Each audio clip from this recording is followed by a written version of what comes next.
Hola, mi nombre es Juan Valerdi, soy economista y hoy voy a inaugurar mi columna de economía política en Más Radio 923. Es un placer estar con los amigos de esta radio y espero que puedan disfrutar una forma de ver la economía sin versos, sin manuales, sin operaciones y sin mercenarios ni sponsors.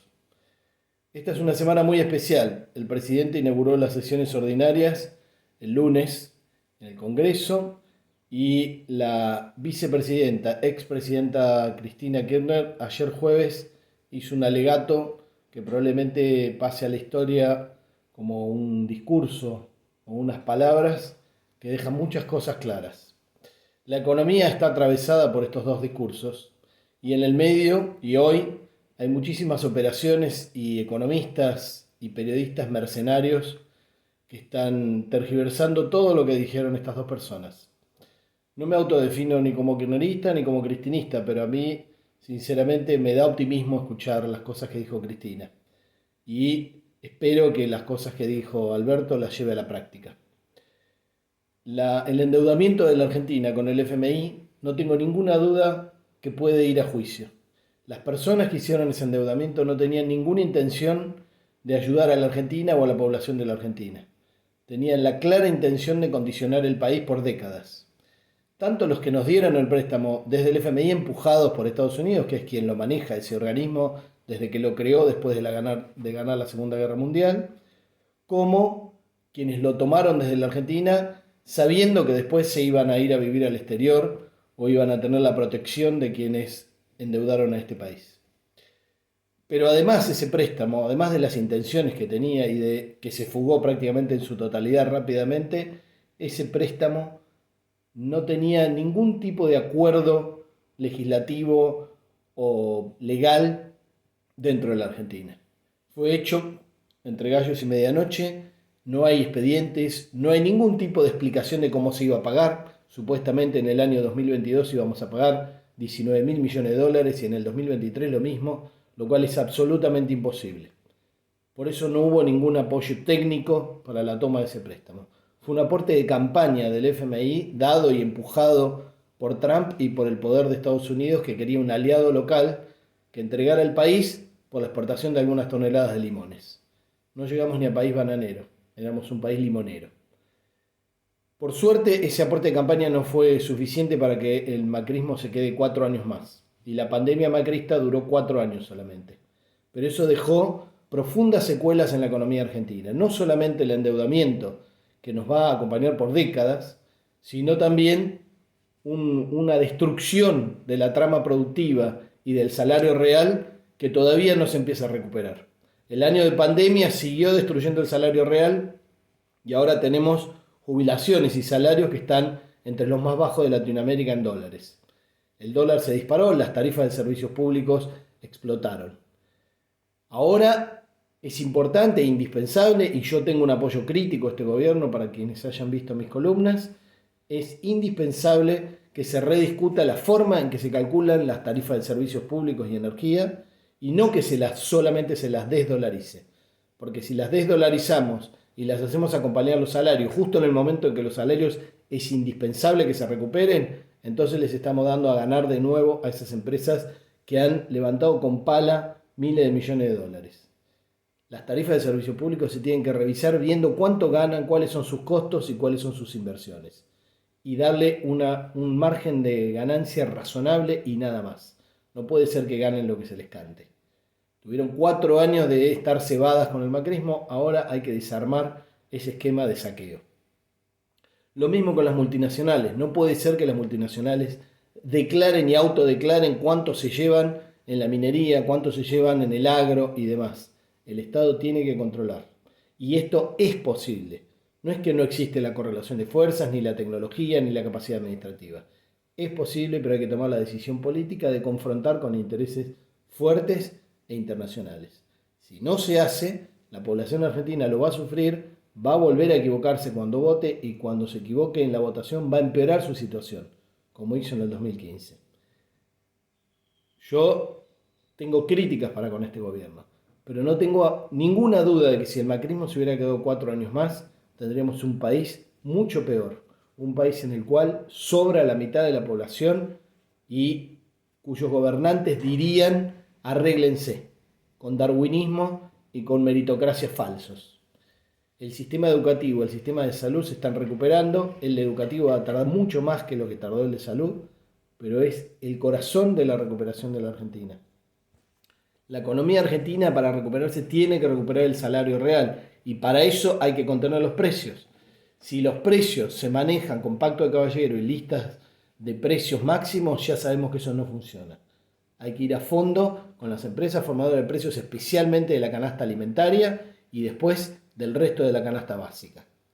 También con los precios de la construcción, porque el Estado piensa reactivar la economía en parte haciendo construcción pública, pero apenas se reactivó la construcción cuando empezamos a salir de la pandemia, los precios se dispararon y se multiplicaron por 2, por 3 o por 4 en lugares monopólicos como el cemento, el acero, los ladrillos y distintos insumos. Esto no se puede convalidar del Estado.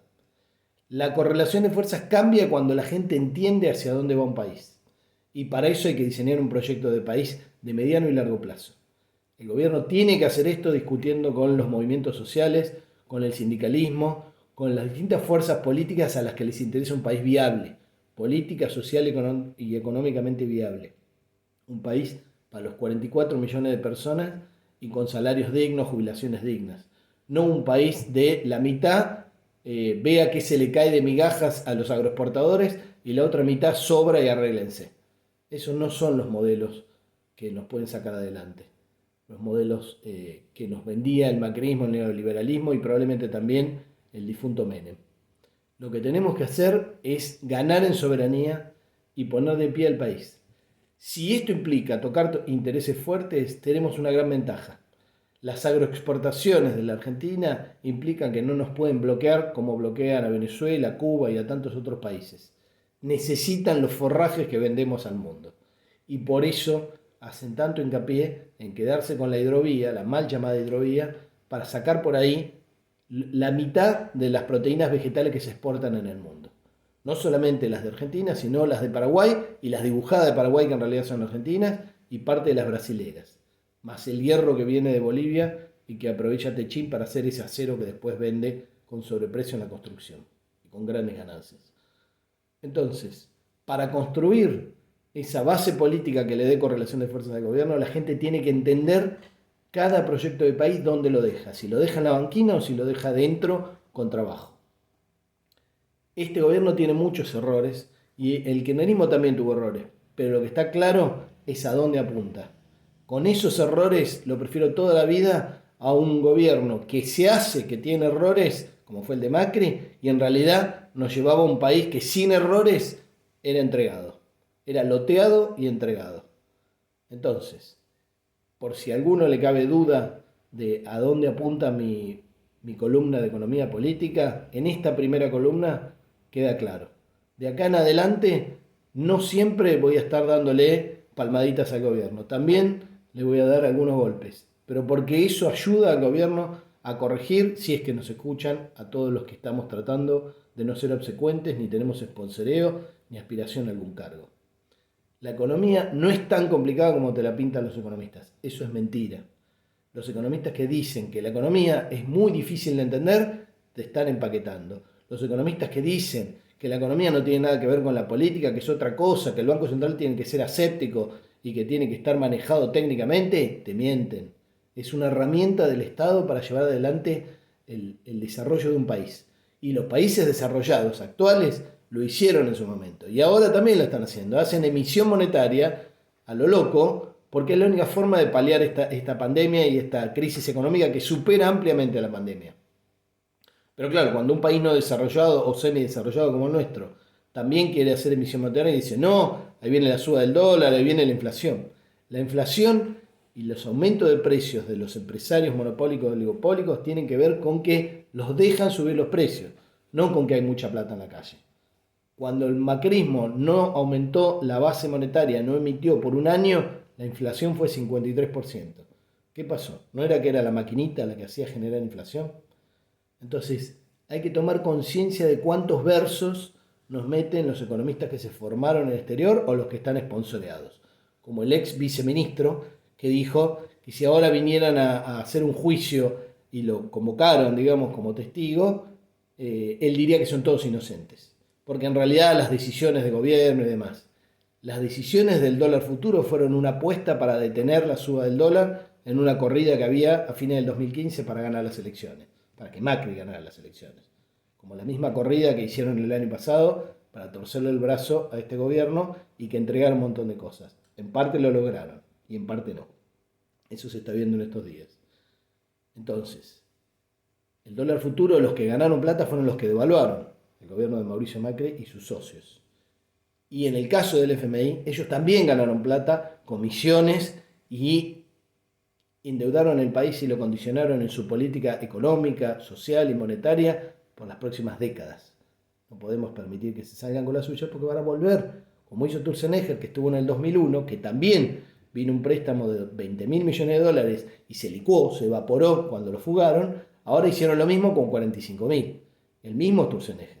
Y Caputo también, el supuesto Messi de las finanzas, que hizo una licitación para conseguir 2 mil millones de dólares cuando todavía no estaba como jefe del central y quería lograrlo, y esa licitación duró media hora y los pliegos nunca se consiguieron, no hay forma de conseguir esos pliegos. Ahí entraron dos fondos buitre, Pinkerton era uno de ellos, y salió recién el año pasado cuando hicieron esa puja para que el ministro Guzmán les diera bonos en dólares.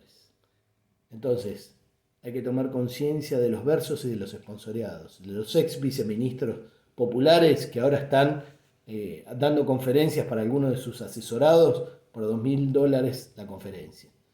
Esa gente va a decir un montón de cosas y va a hacer de cuenta que en realidad está trabajando para la gente. Eso es mentira. Está lleno de operadores y de mercenarios en los medios de comunicación y te van a decir cosas de la economía que no son verdad. Trata de entender y de filtrar, porque si no te van a empaquetar y vas a estar probablemente en esa mitad de los argentinos que sobran, en el modelo neoliberal, o en el modelo de la derecha, o en el modelo de la patria chica, que es una estancia grande. En ese modelo, la clase media es la que tiene más para perder, sabelo. Porque los pobres no tienen mucho para perder, y los ricos no van a perder. La clase media es la que queda en gran parte en la banquina. Entonces, les pido por favor que escuchemos, digamos, distintas voces, que debatamos. No tengo ningún problema que me escriban a mi Twitter o a cualquier lado, @JuanValerdieco es mi Twitter, y con gusto les voy a responder. Pero no nos dejemos empaquetar, porque si no, la Argentina no tiene futuro. Al menos no un futuro económica, social y políticamente viable. Gracias, un abrazo.